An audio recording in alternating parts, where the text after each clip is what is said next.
Hi, savewith.crypto here. Okay, so last night I did a video where I was trying to get some USDT out of the kind of X exchange thing and put it into like Blowfin so I could do some trading with it.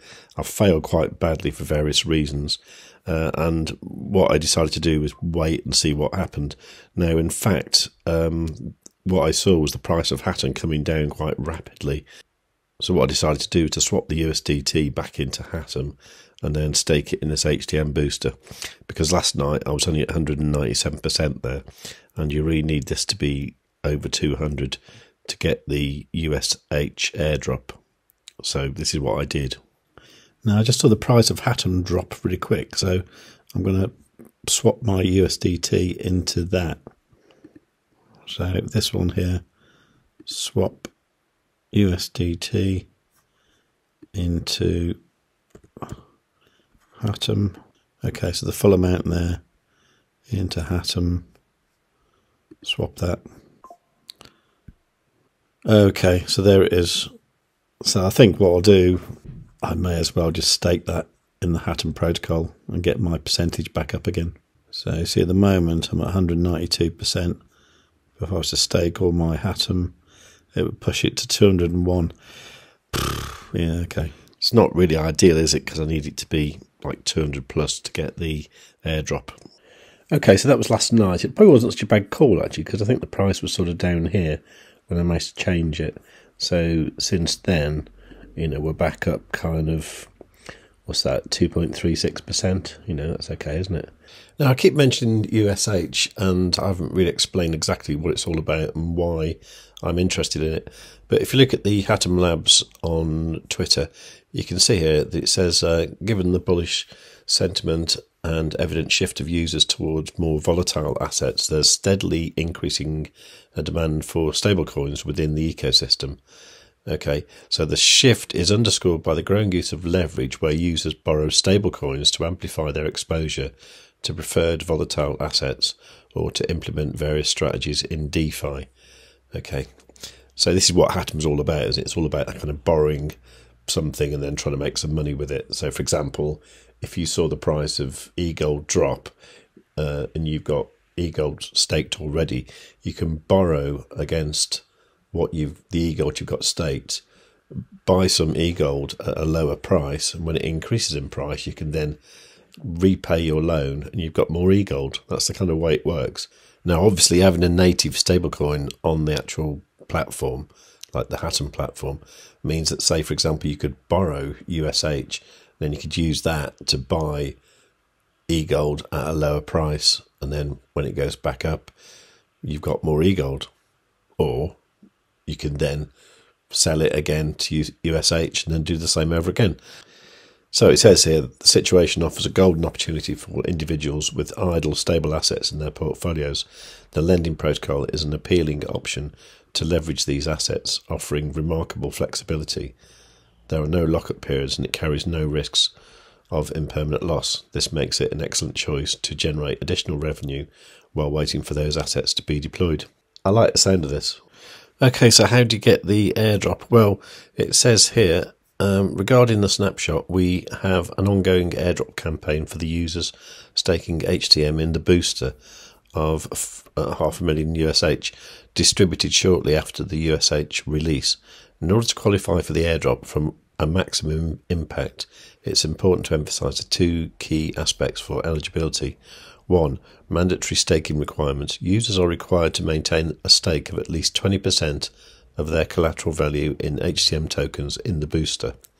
This is not just a one-time requirement. Users must consistently meet this criterion throughout the entire duration of the snapshot period. Proportional reward system. The rewards that users receive will be directly linked to the length of time they adhere to the staking requirement. Simply put, the longer you keep at least 20% of your collateral staked, the greater your rewards will be. This system is designed to encourage and reward sustained participation. Okay, the thing I don't know about that is if you've missed the odd day, are they just looking for like consecutive days or not? So I think I'll ask that question there in the Telegram group.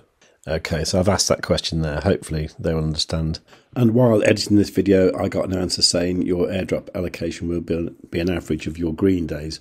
No need to worry if you miss some, so that's great. Now, what might be confusing some people is why sometimes I'm talking about 20% and sometimes I'm talking about 200%. That's because if you look at the booster here, you can see here that the percentage boost, right, to get the maximum boost on your assets, this needs to be 100%, okay? Now that means that you've then got 10% Hatom and the rest of it is e-gold, okay? Now to qualify for the airdrop, you need to have 20% Hatom and the rest of it e-gold. So for that reason, it shows here as 200% boost when you've actually got 20% Hatom.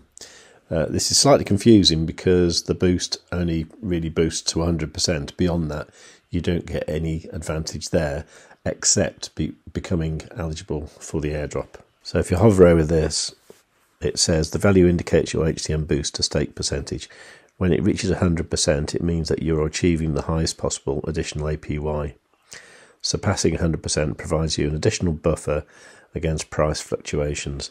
So what I really need now, I need a bit of extra Hatom to once again push that over 200%. So this, of course, makes me think about the price of Hatom versus e-gold, which you can see on this chart on arda.run. And as you can see, it's not good. But there again, are we looking at some kind of falling wedge here? If so, that could break out very nicely.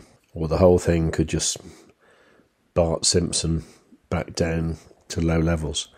I don't think it will though. But what it does mean is if I'm continuously trying to keep that up at 200%, I'm kind of like DCAing into Hatom, aren't I? And I'm not sure if that's a good idea or not. I think it probably is, to be honest. But it depends how Hatom do as a company over the next few years.